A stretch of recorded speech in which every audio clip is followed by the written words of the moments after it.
Ayan, magandang tanghali. Ito, natapos na rin.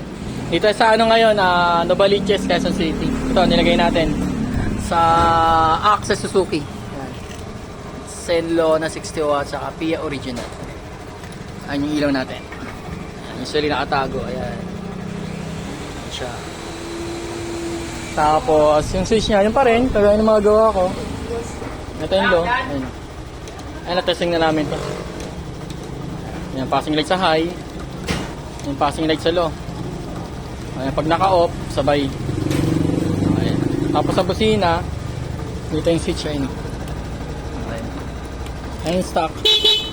Ayan, loud. Ayan. Ayan, liwanag yan. Nakago pa yan. Bye. Tama na lahat. Alarm. In high. Alam track mo eh. Tapos ayan. Yan, no, ano yan?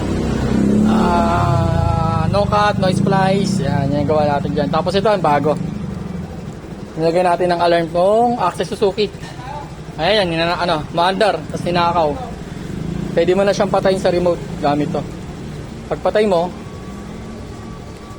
ayan, namatay. Nag-alarm na. Ayan, di mo start yan.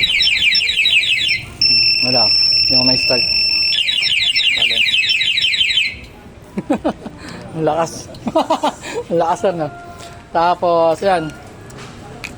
Pwede na rin siyang, parang keyless na rin. Usually sa mga pasyo, sa ibang unit ko nilalagay ito. Ito nga i-access naman. Tanggalin natin yung susi. Tapos ngayon, i-start natin siya gamit tong anti-tap alarm. Two-way alarm. Gana na siya. Siyempre, gagamitin natin lahat. Signal light. Ayan, meron. Kabila. Meron din. Hazard. Ayan, meron din.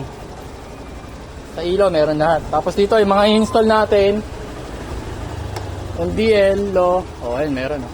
High, meron. Oh, passing light, meron din siya. Oh. Sa high, meron din. Tapos sa busina, yung loud, oh, meron. Tapos yung stock, oh, meron din. So, wala siyang susi. Ayan. Ayan. Pagpapatay natin dito sa remote. Tapos, kunyari, sa parking naman, pag gusto mo iset ng alarm, ayan, sa pindot ka lang.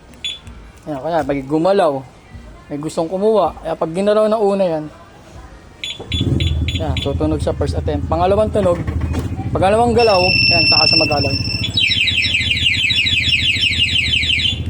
Tapos ito, nagbabibrate to.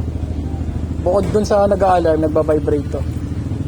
Tapos, pag gusto mo naman ng silent, yung isa, loud, then itong isa, silent naman mode.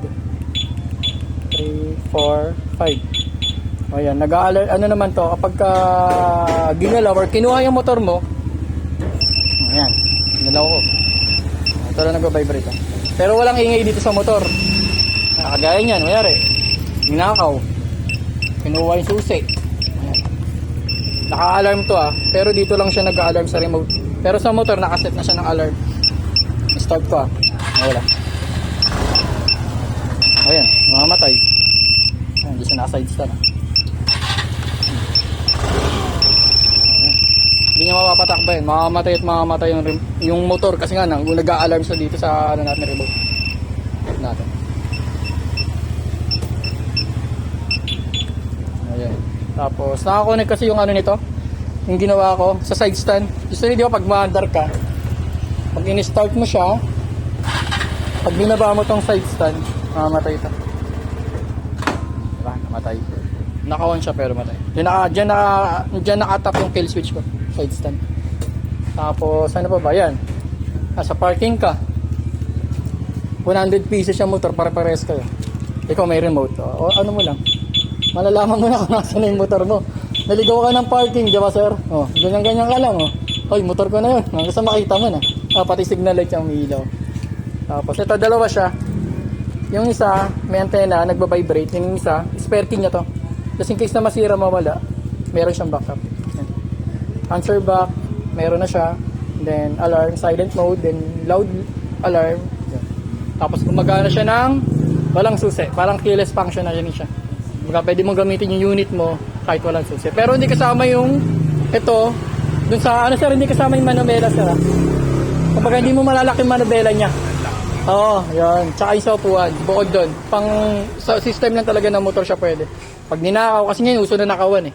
So yun, yan. Pang anti-nakaw na rin to. Ayun lang.